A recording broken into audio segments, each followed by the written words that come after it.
आदित्य के सामने आया अपनी इशी माँ का सच। इशिता ने सुनी अपनी माँ की आवाज। दोस्तों, ये है मोहब्बतें सीरियल से जुड़ी हर अपडेट के लिए सब्सक्राइब कर लीजिएगा हमारे इस चैनल को।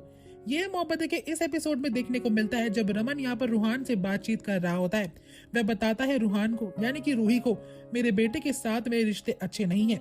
रूही यहाँ पर बोलती है, वो तो वैसे भी मुझे पता है शुरू से नहीं है। अब रमन सोचता है कि ये तुम क्या बकवास कर रहे हो। तो यहाँ पर रूहान बोलता है कि मैंने पढ़ा है, आइडियली एक बाप और बेटे का रिश्ता अच्छा इतना नहीं होता है, लेकिन हाँ, एक बाप अपनी बेटी के प्रति बहुत प्यार जाहिर करता है। रमन बोलता है कि हाँ, मेरी लाइफ में मेरी एक बेटी है जिसका कहना मैं सिर्फ मानता हूँ पूरी दुनिया में।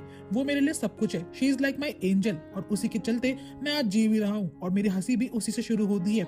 यहाँ पर रूही सोचती है मनी मन में कि शायद पापा आज भी मुझे इंपॉर्टेंस देते हैं और मुझसे प्यार करते हैं। लेकिन यहाँ पर रमन जो होता है पीयू का नाम लेता है, तो यहाँ पर रूही को गुस्सा आता है और वह डायरेक्टली बोलती है, रमन भल्ला, यहाँ पर हमें कॉन्ट्रैक्ट की बातें करनी चाहिए। रमन भल्ला कहता है कि रूहान, तुम्हारा दूसरा शूट कब होने वाला है। यहाँ पर रूही बोलती है कि मेरा दूसरा शूट आपके बाद है। रमन बोलता है कि हमसे पहले आप वो शूट नहीं कर सकते हो, ये हमारी पॉलिसी है।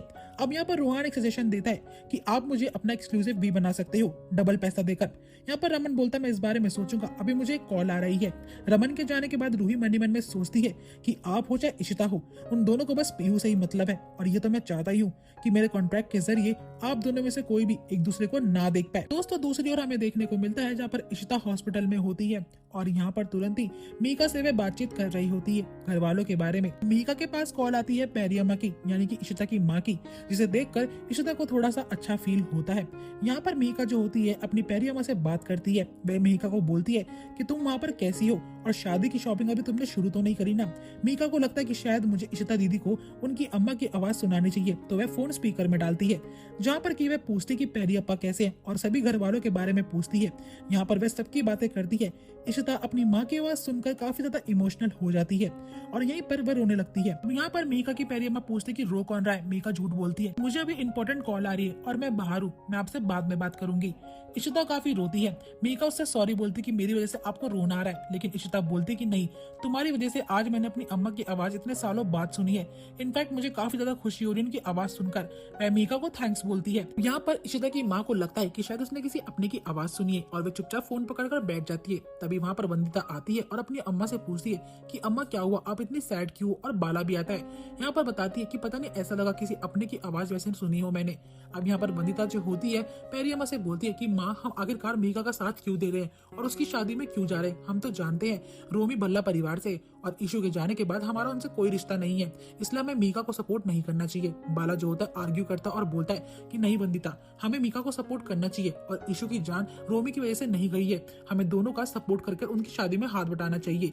लेकिन यहाँ पर वंदिता को ये सब चीजें ठीक नहीं लगती। एक बार फिर से दोनों की लड़ाई होती है। अब यहाँ पर इशिता की माँ जो होती है वंदिता को समझाने के लिए जब जाती है तो बाला उसे रोक देता है और कहता है कि वो खुद समझ जाएगी थोड़ी देर बाद। यहाँ पर डिजाइनर जो होता है आदित्य को बताता है कि हमने मीका जी का लहंगा फाइनलाइज कर दिया है, आप प्लीज उन्हें एक बार दिखा दीजिए और इसे फाइनल कर देना।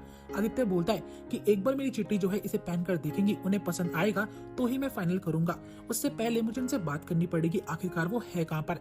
अब आदित्य जब मीका को कॉल करता है तो कॉल उठाती है आलिया, जो कि बताती है कि वह मेरी फ्रेंड है और वो हॉस्पिटल में। आदित्य पूछता है क्या वो ठीक तो है ना। आलिया बोलती है वो बिल्कुल ठीक है, आप चाहो तो लहंगा लेकर हॉस्पिटल के लिए आ सकते हो। आदित्य एड्रेस लेता है और पहुंच जाता है उसी हॉस्पिटल में, उसी रूम के पास जहाँ पर की इशिता होती है।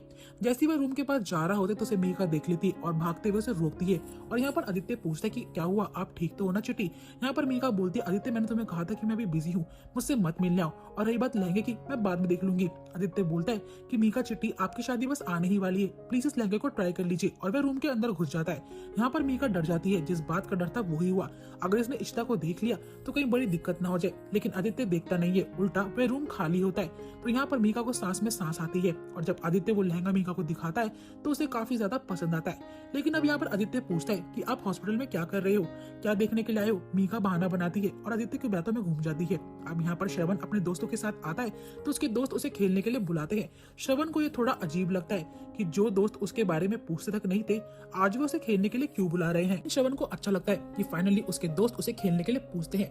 दूसरी ओर यहाँ पर मेघा आदित्य से बोलती है कि तुम मुंबई क्यों है, लहंगा तुम खुद भी फाइनलाइज कर सकते हो। आदित्य बोलता है कि मैं सिर्फ आपकी रजामंदी चाहता हूँ, प्लीज कॉर्पोरेट कीजिए हमारी कंपनी के साथ। अब दोस्तों नेक्स्ट सीन हमें देखने को मिलता है जहाँ पर कि मीर रमन पर गुस्सा करता है कि आपने डबल पैसा देकर रोहन को एक्सक्लूसिव क्यों करा, हम भला इतना पैसा क्यों लगाए। रमन बोलता है ये हमारी कंपनी के लिए अच्छा होगा, इसलिए मैं वही कर रहा हूँ जो सही है। मीर को इस बात की टेंशन होती है कि भाई इस प्रोजेक्ट को लेकर काफी ज्यादा सीरियस हो रहे हैं। अब जब यहाँ पर श्रवण गेम खेल रहा होता है तो उसके दोस्त उसका मजाक बनाते हैं और ये सच बोल देते हैं कि तेरे बाप के कहने पर ही हमने तेरे को खेलने के लिए बुलाया है, वरना हमें तेरे से कोई भी मतलब नहीं है। श्रवण को ये बातें काफी ज्यादा बुरी लगती है। दूसरी ओर मणि जो होता है इशिता का काफी ध्यान रख रहा होता है और यहाँ पर इशिता अपनी को देखती है जिस तरीके से रमन उसका ध्यान रखा करता था उसकी याद ताज़ा हो जाती है। लेकिन जब यहाँ पर मनीष इशिता से हाल पूछता है तो इशिता बोलते मैं बिल्कुल ठीक हूँ और अब मुझे दर्द भी नहीं हो रहा है। आलिया जो होती है मुंबई की फेमस भेलपुरी इशिता और मणि के लिए लेकर आती है। तीनों ही अपना क्वालिटी टाइम स्पेंड कर रहे होते हैं। तभी यहाँ पर मणि के पास कॉल आती है रमन भल्ला की। अब वो बताता है कि मेरा आपके साथ कोई कॉन्ट्रैक्ट होने वाला है और मैं चाहता हूँ कि रोहन पहले हमारा शूट करे। यहाँ पर मणि रमन की आवाज सुनकर काफी ज्यादा घबरा उठता है और उसे लगता है कि मैं इशू के सामने ये सच नहीं आने देना चाहता हूँ। इसलिए वह आलिया को समझाता है कि हमारी कंपनी से इशू के बिहाफ पर तुम बात करो, किसी और का नाम लेकर। आलिया जो होती है रमन भल्ला से बात करती है, लेकिन वह मणि से पूछती है कि अप्पा आपने इनसे बात क्यों नहीं करी।